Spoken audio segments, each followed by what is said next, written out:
There we go. Okay, so we're recording now. Welcome to the first work study session of the Bridge Summer Program in 2020.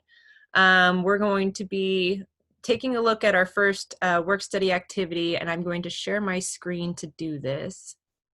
It looks like Chrome has my email open right now. Okay, so we'll go over to the presentation, which is right here. So this is a really short slideshow. We have a couple things that we need to do today, but I think we should do them together. That'll make it a little bit easier. We're going to start out with our usual poem. And does anybody want to volunteer to read it, or do you want me to read it? All right, I'll go ahead and read it. So this is In la catch again. Tú eres mi otro yo, you are my other me. Si te hago daño a ti, if I do harm to you, me hago daño a mí mismo, I do harm to myself. Si te amo y respeto, if I love and respect you, me amo y respeto yo, I love and respect myself. All right, so we have some activities to do today. The goals for today would be to look up requirements for different careers, like we talked about with our workshop last night, explore different job offerings within that career field, and learn how to apply for that position. And since our class has been so small, we've had separated sessions, I thought it would be much more useful to do this together. I actually don't know what this resource is, but I know this is one of the resources I wanted to use with you. So we have a couple of different websites we're going to visit. We're going to try this one. And we're going to try the one that Luis had showed us yesterday. Okay, so this one needs that key. I need to go to my Word document.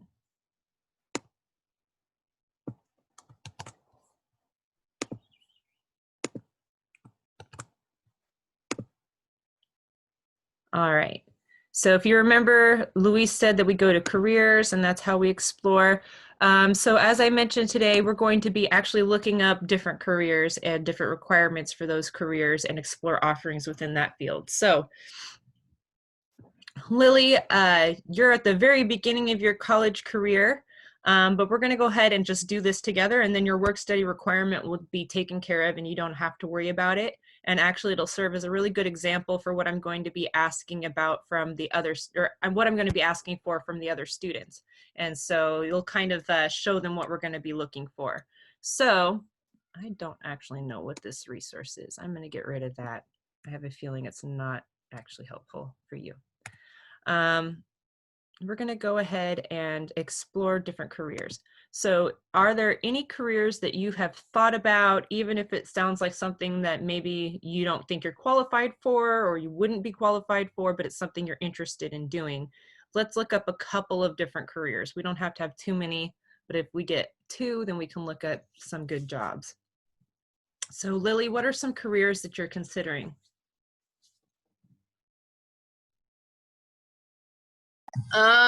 Chemistry.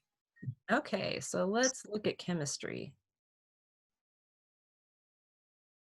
And this is just one of our resources for that. Right here, so chemists. So what I'm going to do is I am actually going to open up an email to Lily. Let's see if I just start typing your name. Nope. What was your email again, Lily? Do you want to put it in the chat for me? The chat won't show up on the video. I want to email you these links so that you can keep checking this stuff out. But we have chemists. Chemists study the structure and other properties of substances. There are lots of things that they do, including working with food safety, working with medicine, pollution control, ceramics and superconductors, so even a little bit of like energy work, and plastics. I'm going to go ahead and grab your email out of the chat.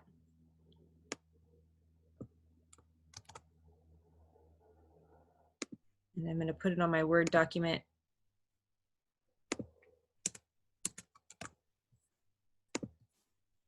And then I'm going to copy this. Oops, not the right one. There we go. So that way you don't lose access to these links.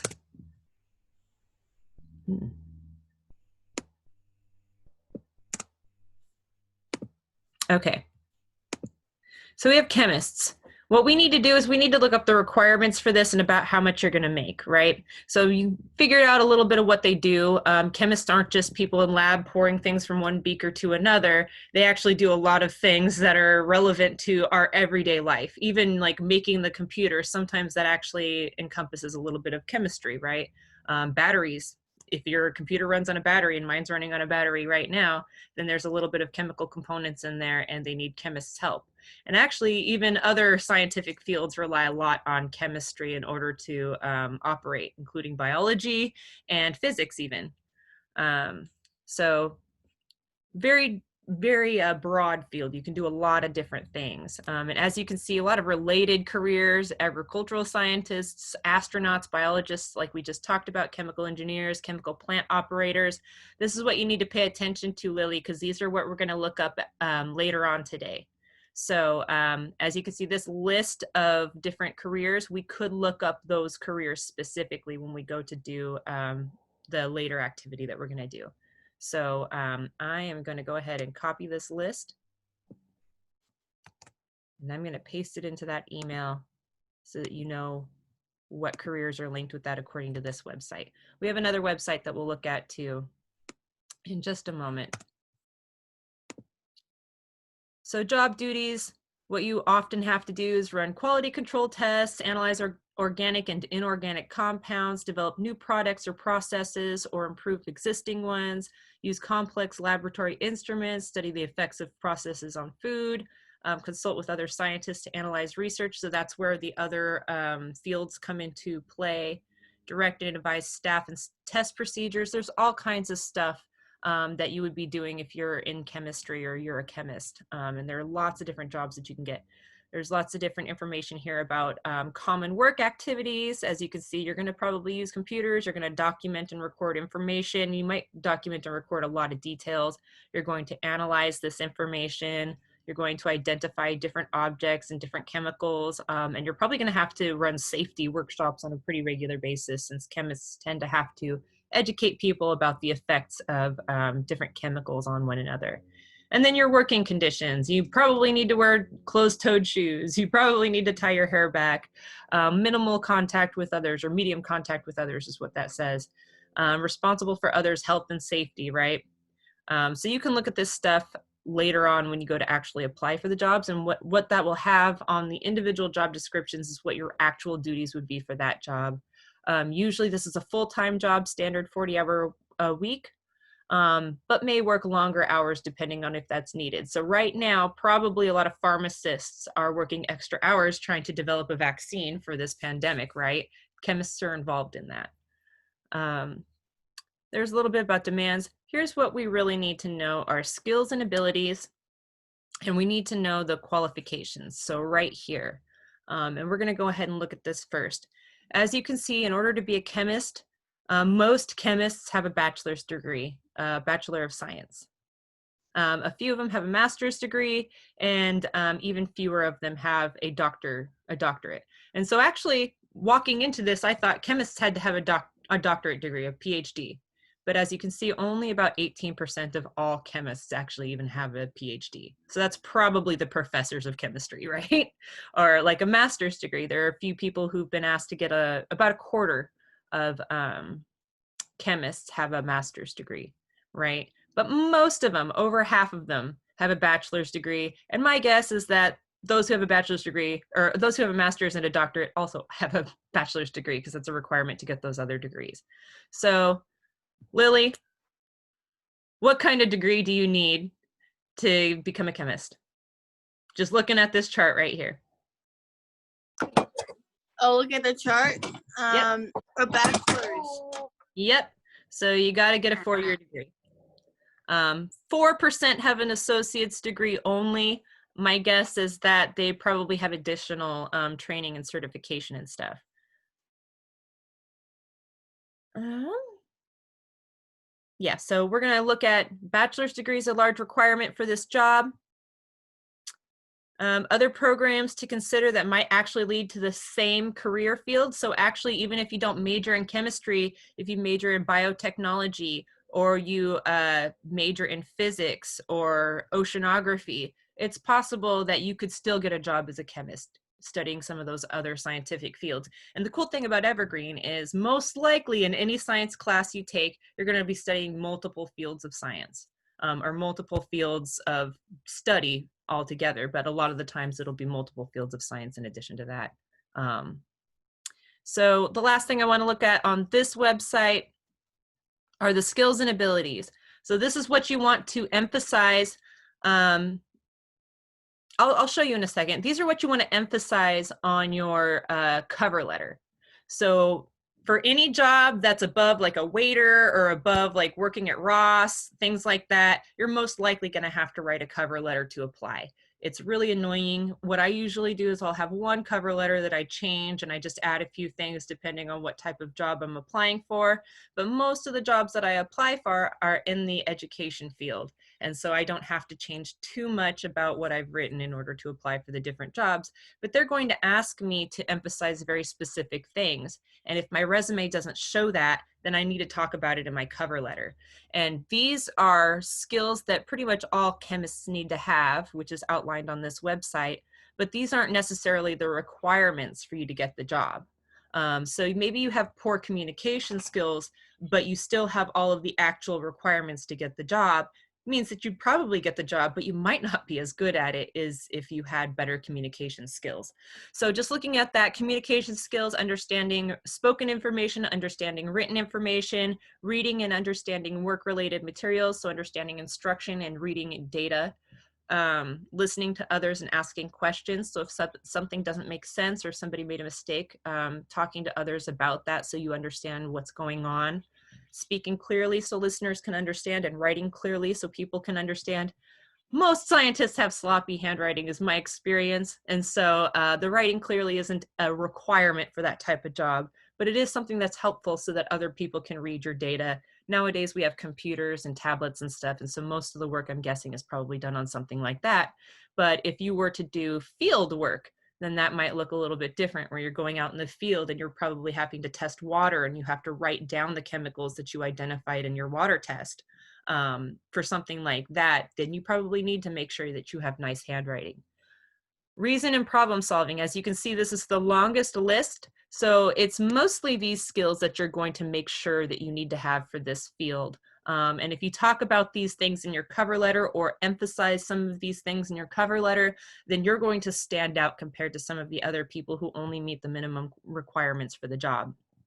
So you need to be able to analyze ideas and use logic to determine strengths and weaknesses, use reasoning to discover answers to problems, combine several pieces of information to draw conclusions, recognize the nature of a problem, follow guidelines to arrange objects or actions in a certain order. If you've ever taken chemistry, which I think you did, Lily, then you know that there's like a formula that you have to create to show a compound, right? How those are, I actually didn't take chemistry, so I don't know how to talk about it very effectively, but I think that you probably get the idea. You have to show that H2O equals water, right? So develop rules that group items in various ways, understand new information or materials by studying and working with them, identify what must be changed to reach goals, so being a little bit flexible and knowing how to, when to be flexible, thinking of new ideas about a topic, concentrating and not being distracted while performing a task. So that's something that we'll want to make sure that we emphasize in cover letters, recognizing when important changes happen or are likely to happen in a system, recognize or judging the costs and benefits of a possible action, and thinking of original, unusual, or creative ways to solve problems. I think they emphasized that earlier in this too. And of course, you need to be able to use math and science, use scientific methods to solve problems, use mathematical formulas to solve problems, and as you can see, the math that they emphasize right here is actually basic arithmetic: add, subtract, multiply, and divide quickly and correctly. So it sounds like you might want a calculator. But otherwise, you just need to know what the formulas are and what you need to plug in where. And so practicing that while you're in college will be helpful for getting these jobs. I'll let you look through these. The ones that we really want to emphasize for this are the reason and problem solving stuff, the longest lists in these skills, and the communication skills, right? And that's in addition to the training that we need. Any questions on this? I'm trying to look and see where the salary. Okay, cool. So now you know a little bit about becoming a chemist here. Oh, here we go. We're not seeing, let's look at Olympia then, since we're not seeing Mason County. So annually, it looks like the lowest 10%, so it might even be the people who have the lower level degrees or entry level work, make about $38,000 a year, which isn't bad to start out with. The lower 25% make $54,000 a year. That jumped really quickly. And then as you can see, most chemists make about 66,400 about a year. And that probably varies depending on who you work for, but that's in the Olympia, Tumwater area. If you were to move up to Seattle, then most chemists in Seattle make between 51,000 and 71,000 in a year. And that's pretty good. That's actually really good. So something to keep in mind is that that's a pretty nice pay. And actually in Washington State, the median pay is about 80,000 a year. So most chemists make about 80,000 a year. My guess is that that's not entry level. My guess is entry level is probably the 42,000 a year, but that's higher than some of my staff are making a year. So obviously the sciences, and my staff have hired, some of my staff have higher degrees than that. So the sciences are a very lucrative way. You have less education that you have to achieve in order to get the job, and you're going to be making more money than a lot of other positions. So something to be aware of, Lily. This is the goal that you have. You're going to get a bachelor's degree so that you can make that 80,000 a year, right? And that's if you become a chemist. You may change your mind and want to do something else. All right, let's look at the other website that I pulled up, and let's look for careers in chemistry. See what it pulls up. All right, so as you can see, we found chemist for the other one, since that's directly the thing that you talked about, but there are lots and lots of different careers. So are there any specific jobs that you want to click on and explore in this? And I'll kind of go a little bit slower. Just give me a thumbs up when you're ready for me to scroll down.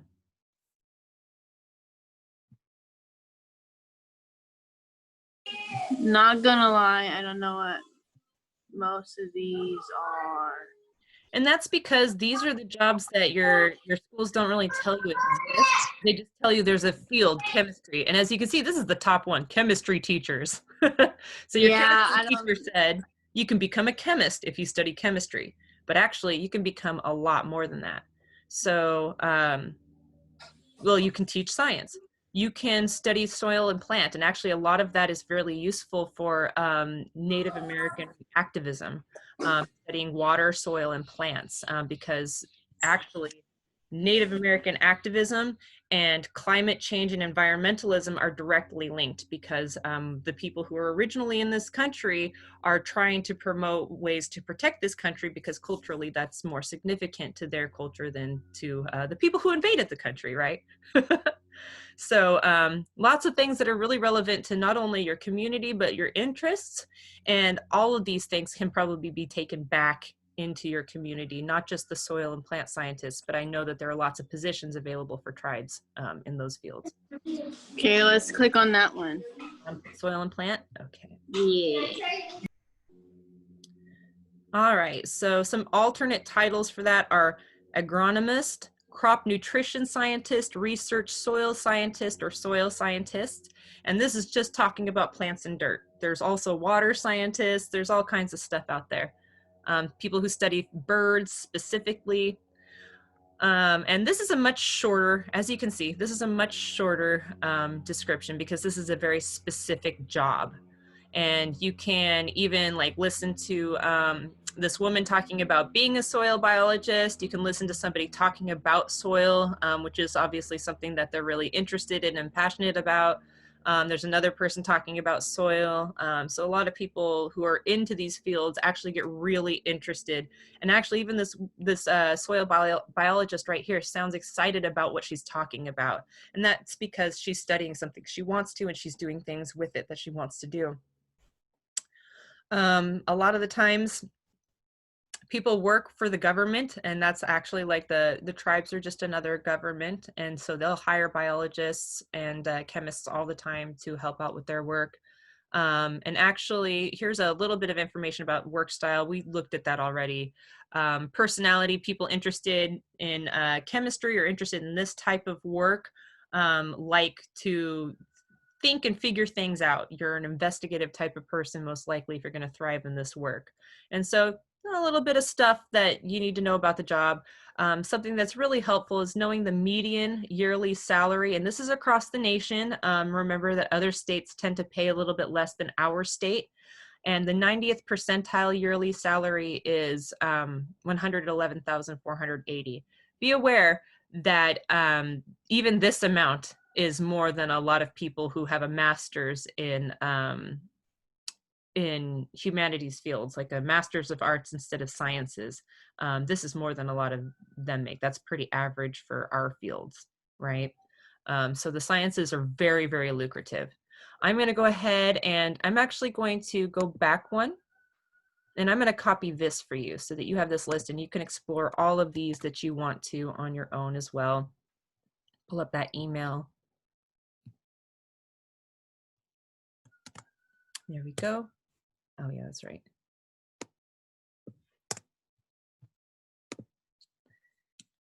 And then the next thing I wanted to do, actually, and I'll leave these open. I'm going to open a new tab, and we are going to go to Indeed.com. I looked something up for a workshop, so I wanted to just go to the regular one. Lily, where should we look for jobs? Because right now we're going to be looking for jobs that you're planning to apply for. And so if you want to live in Washington, maybe think of where in Washington you might want to live. We're not going to apply for these jobs right away. This is to plan backward. Like Luis was talking about last night, you want to plan your degree backward. So we're going to actually look up the jobs that you might want to have in these fields. So of all of these jobs that you saw, Lily, which one should we look up careers for, and where do you want to look them up?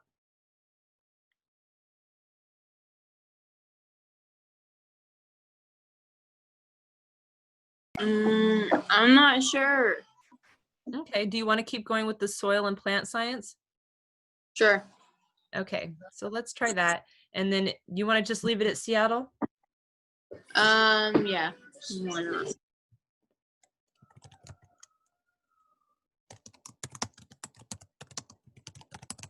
Let's see what we get. All right, so as you can see, there are actually all kinds of jobs that come up. Well, there are 9 jobs that come up for just, what do we put? Soil and plant scientist. So very first one, wetland scientist out of Gig Harbor, which isn't that far away from where you live, right? So let's click on that and just see what happens.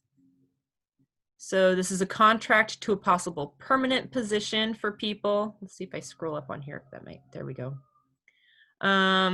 This is what they're looking for. They need somebody to knowledgeably conduct wetland delineations. They'll probably tell you what that is, or if you study, you'll know what that is. Monitoring studies and wetland, shoreline, and fish and wildlife habitat assessments. So you're going to go in and you're going to investigate and see how healthy is this environment.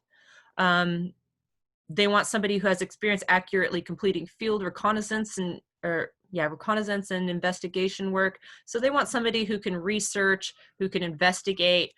These are what they would want you to have in your background. So this is like that section of, let's see, do we have it up here? That's like that section here of the skills that you need that you want to write about in your cover letter. I'm going to move this over here so it's easier.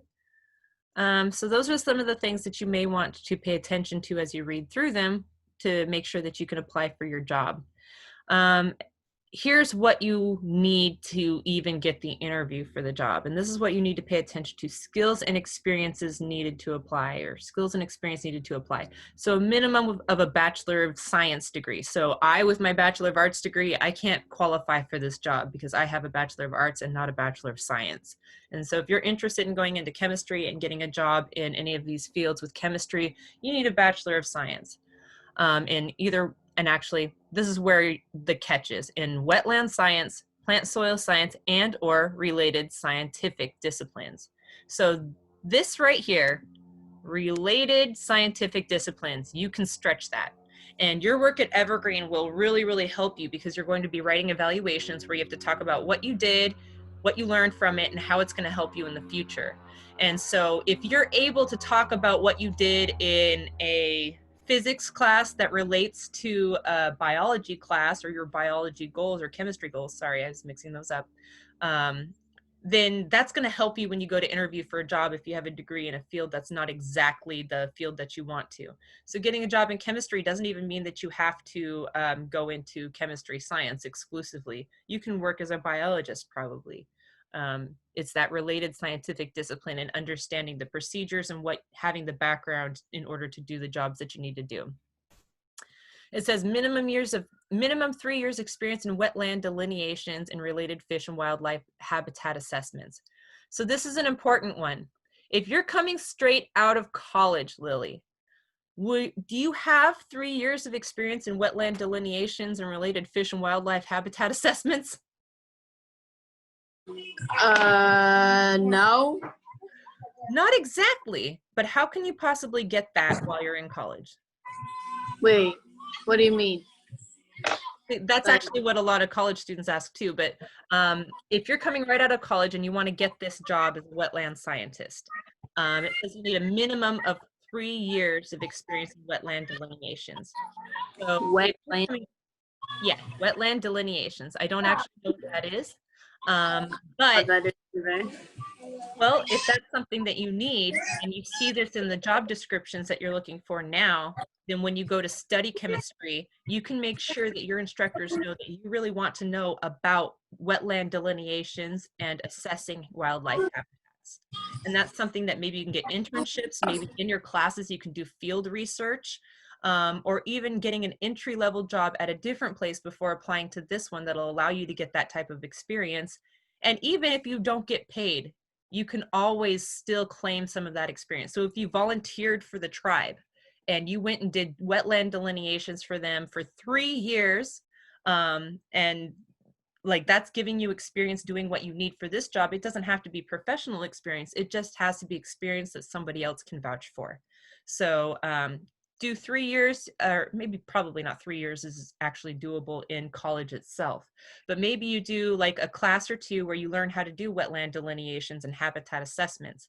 And then you get a job working for your tribe where some of what you're doing is wetland delineations and fish and wildlife habitat assessments. Or maybe you don't even get a job. Maybe you volunteer for the tribe and you're doing wetland delineations and fish and wildlife habitat assessments. And you just do that off and on throughout your time at college after you learn how to do that. And then you can build up a minimum of about 3 years of experience in wetland delineations, right? So this is to teach you how to plan backward and to teach you how to get creative about talking about your experience, right? Prior consulting employment experience is preferred. So this is a contract position. That's why knowing how to create a contract is going to be helpful. So maybe while you're studying, you might want to take a business class where you learn how to write grants or proposals, right? And so what I'm going to be asking students to do, and actually you're kind of a guinea pig in this, is I'm going to be asking students to look up at least 3 different job descriptions in the field that they want to, that they can apply to. So this wetland scientist, there's a lot of experience needed, but obviously if we're looking at this field where the minimum level of education that most people have as a bachelor's, if we don't have that, we can't apply right away. But we can plan backward from there. So Lily, let's think of 3 of these jobs that we want to apply to, and I'll include the links in your email. And that's what we'll use for the work study activity that we're going to do next week, where we bring our resume to class, we revise our resume specifically for applying to one of these jobs, and we write a cover letter to apply to one of these jobs. That's what we'll be doing next week, and I'd like to do that all together again if possible. So is this one of the jobs that you'd be interested in, this wetland science job?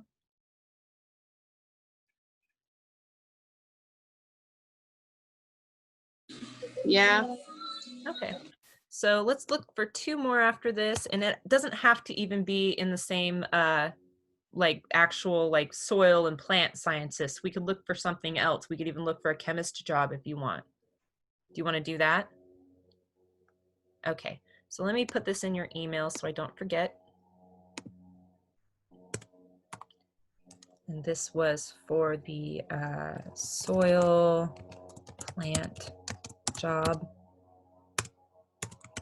There we go. We'll go back to our screen and type in chemist.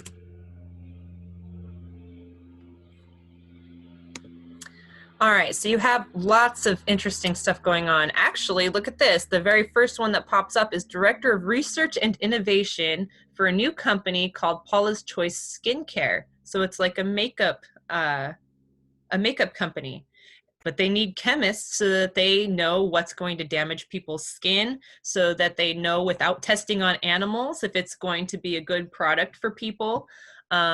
So that's actually not something I ever thought about chemists doing, but that is definitely something that you need a chemist for.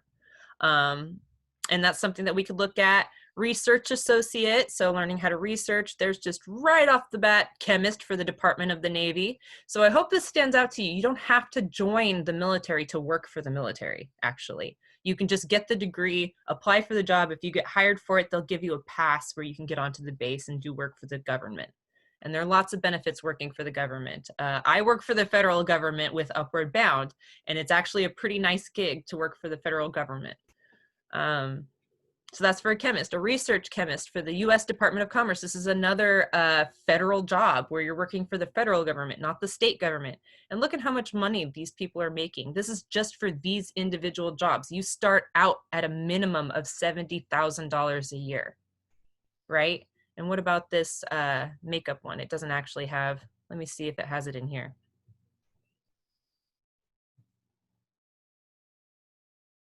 Ooh, look at that. 401k, 401k matching, dental insurance, disability insurance, employee assistance program, which means you can get therapy if you need help. Flexible schedules, flexible spending accounts. So you get a card, you get a credit card working with this company. Health insurance, life insurance, paid time off. So if you take a vacation, you don't have to worry about like not getting paid for that time. You get paid vacations. Parental leave. So if you need to leave to help your kids out, professional development, they'll pay for you to get further degrees or further certifications. Relocation assistance, they'll help pay for you to move if you need to move. And vision insurance, which means if you need new glasses, they will pay for it. This is actually better than I have at Evergreen. Your schedule's only Monday to Friday, so you don't work on weekends. You get bonus pay, it sounds like, so there's probably competitive aspect to that. It does not actually have the rate of pay, but if we looked back at that chart over here, where is this located? Seattle. Let's go down to our chart. We look at chemists working in Seattle. Yearly, they start out at about $40,000, and that's only about 10%. So it may even be significantly higher than that, especially since businesses and governments pay differently, and businesses sometimes pay more. But the average, remember, in Seattle, Tacoma, and Bellevue is $72,000 a year. So before too long, if you work this type of job, you might get about 70,000, 75. Was it 70,000 or 75? I think it was 70. Yeah.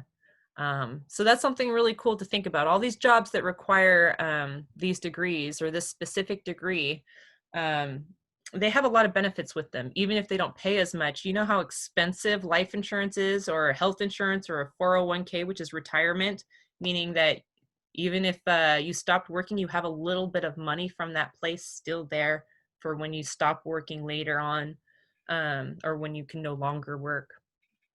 So it's really cool. Organic chemists. You see a lot of organic chemists in our state and our country, but a lot of the times they handle food and stuff like that, like what chemicals we should use on food. So do any of these stand out? Research associate at Seattle Genetics. That's crazy. Like this is real stuff here. Do you see any that you're interested in, Lily? And this is I say it every time, but it's my favorite part. All kinds of them. We can go back to the ones that have the pay rate on there if that's helpful. The primer, and then we decided that it'd be really let's do the makeup one. The makeup one? Okay, I think that's this one. All right. It's a multinational brand, 25 years old company. Empower and enable people around the world with highly effective products and in-depth knowledge to achieve their own definition of beautiful. I had no idea chemists did that, but I don't know why I didn't think about that. So you would be the director of research and innovation. So you would be directing scientists to research potential new products that can help with your company. And so although we don't have the minimum pay on here, my guess is that it's going to be comparable to at least the minimum pay in Seattle. Some other things that you can notice about this job, what a typical day might look like, that's going to be really helpful. Oops. That's going to be really helpful if you actually go to apply for the job. You're going to be working with leadership. So you're one of the bosses. You have a team of people working underneath you on a 3-year innovation strategy. So you're thinking to the future. You're going to present new technology and product ideas. So you're going to be coming up with new ideas on a regular basis, kind of like an inventor.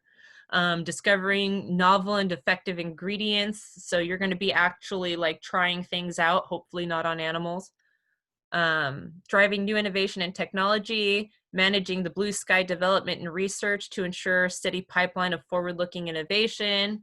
I don't know what that means in this context. Applying advanced scientific and formulation knowledge to new products, managing in-house formulations labs. So there's lots of like boss level work that you would be doing with this one. This is a pretty good one. All right, so here are the requirements. This is what you need. So this right here, and this is how you need to navigate these jobs. This is what you absolutely have to have in order for HR to give you an interview. So you need a master's in chemistry or related science field or equal work experience. So if you have a bachelor's degree, but you've been working somewhat in the field of chemistry, or you've been doing research maybe as an intern for a company or for your college, that can be helpful. Knowledge of dermatology, so the study of skincare, physiology, the study of our bodies, our anatomy, and how we move, how we function, and skincare is helpful. Minimum of 10 years of experience formulating effective skincare products that have resulted in successful launches in a range of formats.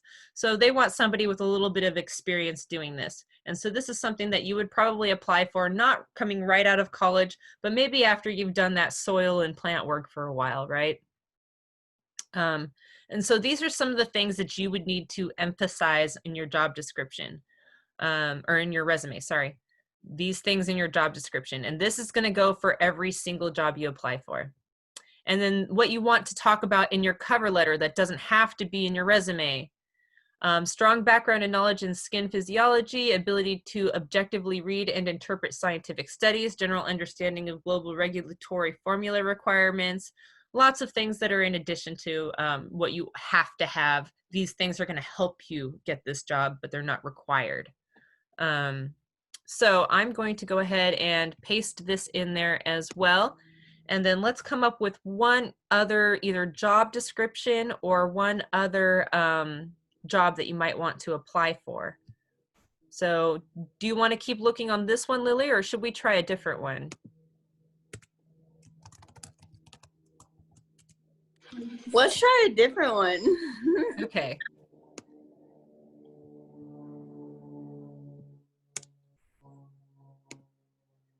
So now let's go back. Let's go back.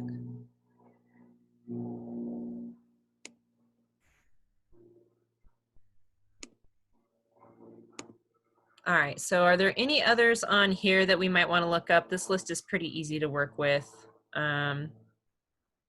Maybe food science, environmental science. Do you want to look into environmental science or quality control or biochemistry or anything like that? Food science.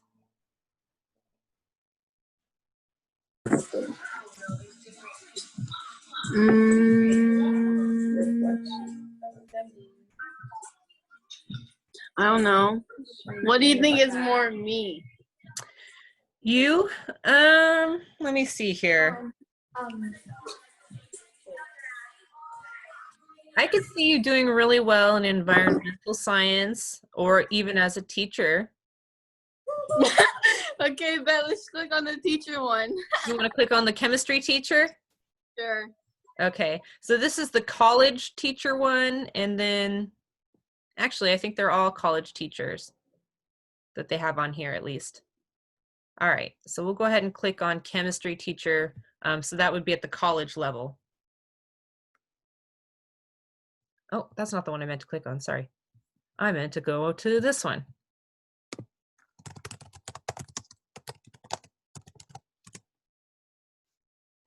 There we go.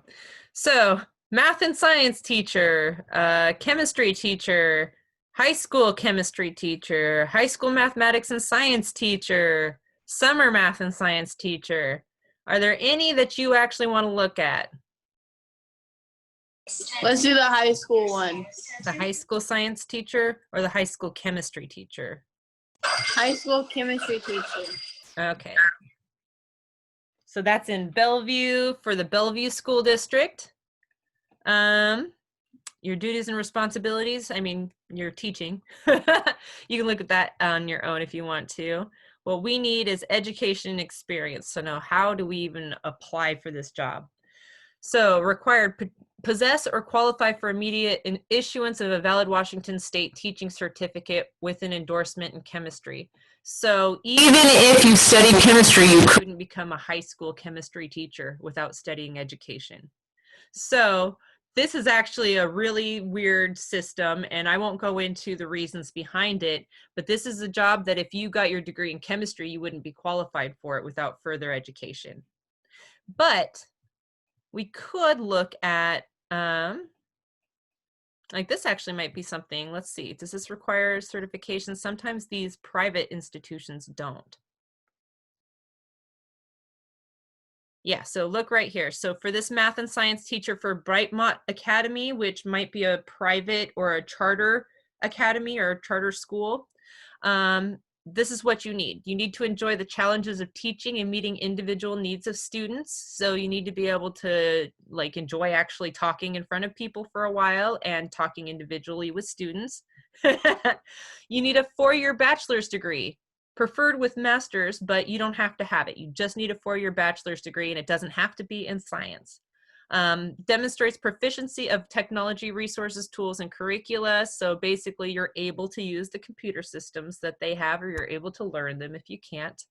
Experience using Google and Chromebooks, definitely have experience with that. Administrative skills for lesson coverage, grades, and pacing progress. So that just basically means understanding about how long you're going to need to spend on each lesson in order for students to learn what you need them to learn. Ability to provide quality and effective instructional strategies, and able to provide fingerprints and pass a federal background screening. So Lily, all you have to do is graduate from college and you're qualified for this job. But let's think about how much money you're going to make for this job compared to some of those other jobs that require the science degree. So it's $20 an hour. This is, 10 to 19 hours per week. So I'm going to get my calculator out. So let's see. If you're working $20 per hour and you're working 19 hours a week, that's the maximum. Oops, why did I do that? $20 per hour times 19 hours per week equals $380 a week times 4 weeks in a month equals $1,520 a month times 12 months out of the year, which actually, You might not get paid in the summertime. So we're just assuming you're working 12 months out of the year, but teachers sometimes don't work in the summer. If you get this job, you're making $18,240 in a year, which is less than poverty. About 20,000, 20 to 25,000 is poverty level. So your teachers, especially if they work at these private schools, they really don't make a lot of money. So is this one that you want to apply for? You can apply for it right after you get out of college, and it's a great right out of college job, but it might not be a good career if you want to make more money in the end. So is this one that you want to apply for, or should we look for maybe post-secondary instructors?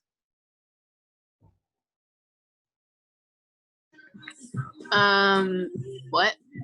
So when we did the calculations for this, we found that it makes less than $20,000 a year at $20 an hour, just because they don't work full time. They only work 10 to 19 hours per week. So do you want to apply for, we need to actually collect job descriptions to practice applying for these jobs. Do you want to apply for this one, which is something that you can get right out of college but doesn't earn that much money? Or do you want to look for a different type of job?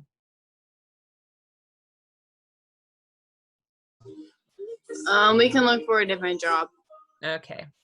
So should we look through these ones, or do you want to, because a lot of these are going to require actually teaching certification. And so you would need to get a little bit of an education specifically in education. But we can keep looking at chemistry jobs, or we can look at these teacher jobs. Let's do chemistry jobs. Okay. And actually, unfortunately, even teaching at the college level doesn't necessarily mean that you'd be making that much. There's a reason that I don't teach college, and that's because I'd take a huge pay cut if I wanted to do it. So let's see here. Why don't we look up chemical engineers? So you have a little bit of experience with engineering with the iSTEM program. Do you want to look up chemical engineers? Okay, cool. Oh, that one came right up. All right, so let's see if we can get a price, like how much they're going to pay you. All right, here we go. Chemical incident investigator, making between $64,000 and $121,000 per year. That's pretty nice. Should we look at that one? All right. And it looks like this is a contracting position. I'm not exactly sure, but it says U.S., other agencies, and independent organizations, which often means that you might be a subcontractor or a contractor. Let's look at the requirements. Requirements, you need to be able to work in the U.S., you need to be able to work for the federal government, which means that you need to pass a background check. The direct deposit. So it sounds like you have to fill out a direct deposit form or be able to be paid through direct deposit. And actually, one thing that you need to be aware of is sometimes these jobs on Indeed or Craigslist are actually scams, where you actually have to pay somehow to get your job. And so things like this, you need to ask questions, like contact the people who are behind it and say, are you meaning that you need to be able to get paid through direct deposit, or are you asking me to pay you for something? Which might be for that background check, but usually your employer will pay for that. It's probably a scam if they're asking you to pay for it. And you have to be registered for the selective service if you are a male. Qualifications. If you want to, I'm guessing the GS11 level is introductory level. You need 1 year of specialized experience equivalent to at least the GS9 level. And I'm assuming that that's something that you may want to, if this is a job that you want to get, or this type of job is one that you want to get, then you might want to actually make sure that your education includes exploring what those GS levels are. It says that specialized experience for this position includes, but is not limited to, conducting site preservation and evidence and data collection at chemical release incident sites. So if there's a chemical spill, you go and you actually will work to preserve the site and clean it up, it sounds like. Planning and conducting interviews with individuals and groups to obtain facts, circumstances, and other related information. So you're kind of like a cop. You're investigating what happened with this spill. How did this happen? So if there were a ship or whatever that had a bunch of oil on it, and it hit a rock because there was a lot of fog, and then suddenly oil spilled into the ocean off the coast of Washington, you would be going and you would be investigating that. You would be interviewing the captain of the ship, the employees who worked on the ship, the people who saw the boat hit the rocks. You'd be actually investigating. So this is kind of like a detective. And it looks like that's most of it, is like investigating the causes of spills.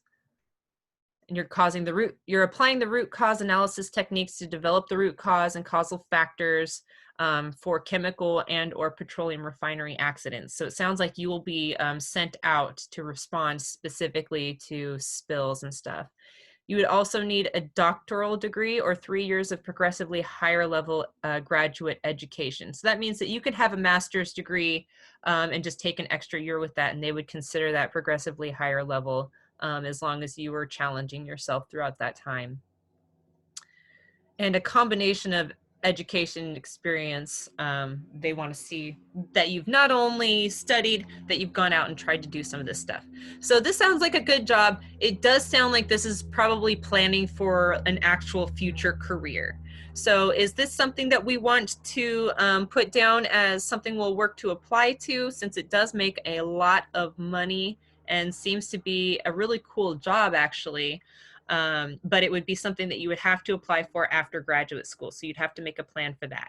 So do we want to save this? Okay, cool. So this will be the third job description. So I'm putting these all in an email for you. This is the chemical incident investigator.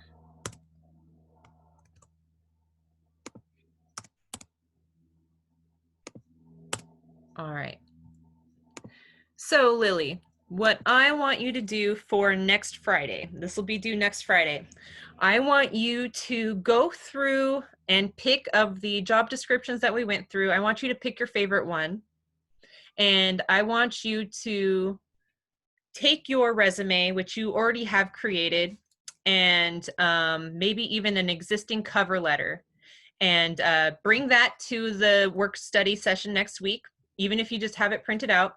But then I also want you to take the job description itself, and I want you to highlight what you need to have.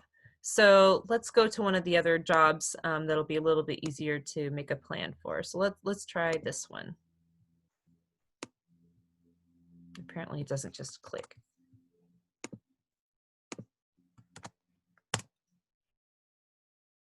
There we go. The wetland scientist. We'll look at that.